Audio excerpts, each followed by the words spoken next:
안녕하세요. 담비지식연구소 세 번째 시간입니다. 이번 시간에는 존 스타인백에 대해서 다뤄볼 예정인데요. 존 스타인백은 미국의 소설가이자 저널리스트로 노벨 문학상을 수상하기도 했습니다. 그의 대표작인 분노의 포도는 퓰리처상을 수상했다고 합니다. 이번 시간에는 존 스타인백의 글쓰기 스타일에 대해서 알아보겠습니다. 존 스타인백은 어떤 매체에서 기자로 근무했나요? 젊은 시절 뉴욕저널 아메리칸지에서 잠시 기자로 일을 했고 세계 2차 대전이 발발한 이후에는 뉴욕 헤럴드 트리뷴에서 유럽 특파원으로서 기사를 썼다고 합니다. 그럼 이번 시간에는 존 스타인백의 어떤 글쓰기 포인트를 알아볼 예정인가요? 스타인백의 실감나는 글쓰기에 대해서 다뤄보려고 합니다. 루즈벨트 대통령의 영부인은 분노의 포도를 칭찬했다고 합니다. 이 책에 등장하는 이주미 천막초는 실제로 있었던 장소였는데 영부인이 이 장소를 가보고 소설과 정말 똑같다고 칭찬을 했다고 합니다. 그럼 분노의 포도 책 내용이 궁금한데요. 좀 설명 좀 부탁드립니다. 소설의 주인공인 톰 조드 일가가 미국 중부인 오클라호마주에서 서부인 캘리포니아주로 이동하는 여정을 그린 작품입니다. 모래폭풍으로 톰 조드 일가가 농사에서 실패한 뒤 일자리를 얻기 위해서 캘리포니아로 이주하기로 결심합니다.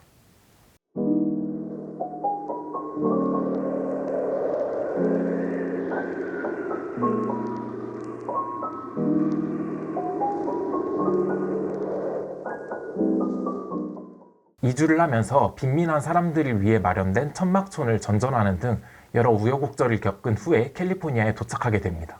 그렇게 도착한 캘리포니아에 낙원이 있던가요? 안타깝게도 소설은 새드 엔딩으로 끝납니다.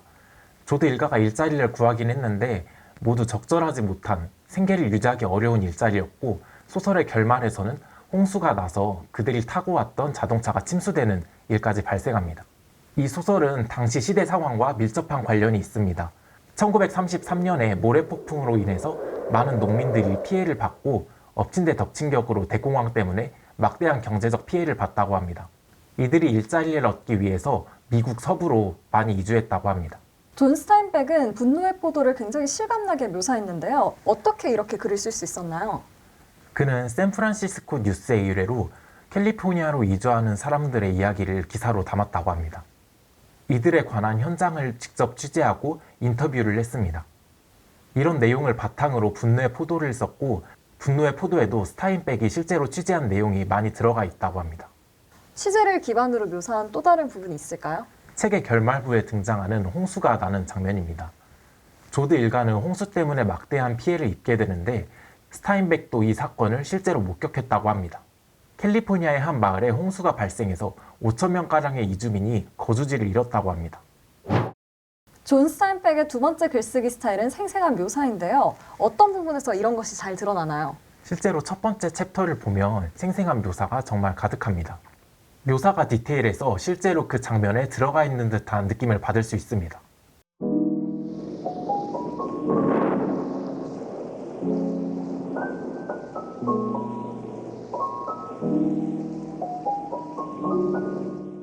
이 부분은 홍수로 인해 피해를 입은 사람들의 모습을 묘사합니다. 사람들이 생존하기 위해 애쓰는 모습이 눈앞에 생생하게 펼쳐집니다. 앞서 책 내용에서 소개해드린 것처럼 소설의 스토리는 비교적 간단합니다. 분량이 많음에도 불구하고 이러한 묘사 때문에 몰입감 있게 책을 읽을 수 있습니다. 존 스타인백은 글을 묘사하는 데만 그치지 않고 상징을 통해서 글을 썼다고 했는데요. 그럼 제목 분노의 포도는 무엇을 의미하나요? 성경의 요한계시록을 보면 그 의미에 대해서 알 수 있습니다. 신약 성경의 마지막 책인 요한계시록은 그리스도가 재림했을 때 어떤 일이 일어날지에 대해서 묘사하고 있습니다. 14장에서 천사들이 낯을 들고 포도를 베어 신의 분노의 포도틀에 넣으면 신이 그 포도틀을 밟자 피가 흘러나온다는 구절이 있습니다. 이 포도는 구원받지 못한 사람들을 의미합니다. 그럼 이 책의 제목 분노의 포도는 굉장히 종교적인 의미를 담고 있는 것으로 이해가 되는데요. 그럼 이 책의 내용과는 무슨 상관이 있는 걸까요? 이 책의 25번째 챕터를 보면 알 수 있습니다. 캘리포니아에서 일자리를 구하지 못하고 배척받는 이주민들의 분노를 분노의 포도라고 표현합니다. 요한계시록의 구절을 보면 이들의 분노가 얼마나 큰지 짐작할 수 있습니다.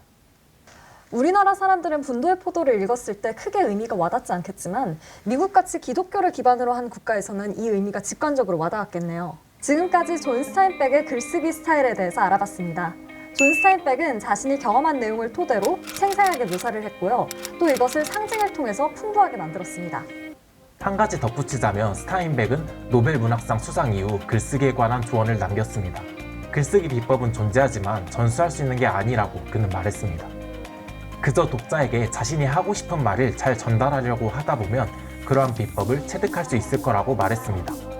이번 시간에는 저널리스트 출신 소설가 존 스타인백을 다뤄봤는데요. 다음 시간에는 또 다른 저널리스트와 함께 돌아오겠습니다. 고맙습니다.